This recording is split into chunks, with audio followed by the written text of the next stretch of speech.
या बुवांवरती कारवाई कधी होणार याची असणारी चर्चा जोरदार सुरुवात झालेली आहे आणि त्यांनी तारीख सांगावी की ह्या तारखेच्या आतमध्ये त्या सगळ्यांवरती कारवाई होईल. अन्यथा चुकीचा मेसेज जाण्याची असणारी शक्यता आहे. ओबीसीच्या नेत्यांमधली असणारी जी चर्चा आहे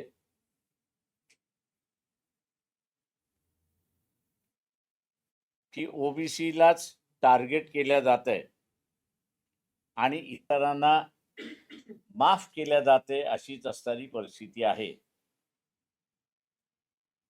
आम्ही महाराष्ट्राच्या मुख्यमंत्र्यांकडून अपेक्षा धरतो की ते न्याय भूमिका घेतील आणि जे जे खरातांशी संबंधित आहेत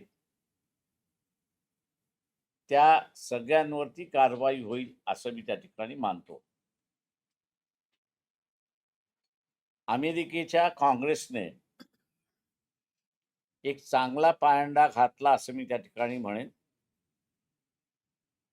की एस्टीन फाईल्स मधल्या काही कुटुंबांना त्रास होणाऱ्या रील्स आहेत, व्हिडिओ आहेत, फोटोग्राफी आहेत, याची पर्वा न करता समाजामध्ये आम्ही समाजसेवा करतो म्हणून असं भूषवतात, पण प्रत्यक्षात ते डाकू आहेत, समाजविरोधक आहेत.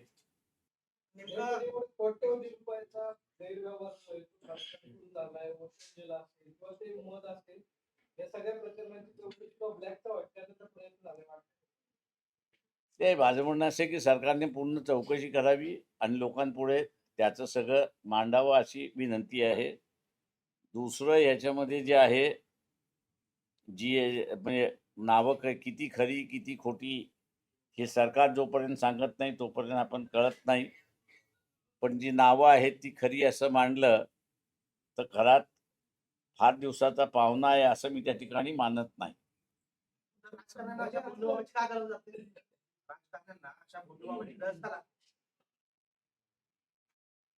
मी जसं म्हणालो की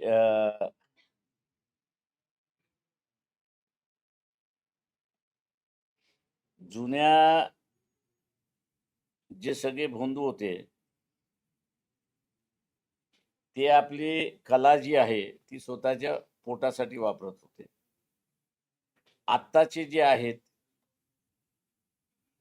ते स्वतःला काहीतरी मिळवण्यासाठी आहेत आणि म्हणून राजकारणी सुद्धा मिळवण्यासाठीच मागं पुढं करतो. मग तो शोधतो इझिएस्ट वे काही आहे, तर भोंदू इझिएस्ट वे आहे. इतरांना कोणावरती कारवाई झाली नाही देवाभावाकडून. हे बसा, उभा राहा, पाठीमागं उभा राहा. तर मग तर त्यांना ओबीसी म्हणून टार्गेट केला जातंय असा प्रचार सुद्धा व्हायला वेळ लागणार नाही. जेव्हा न्याय सगळ्यांसाठी सारखा आहे हे मुख्यमंत्र्यांनी दाखवून द्यावं.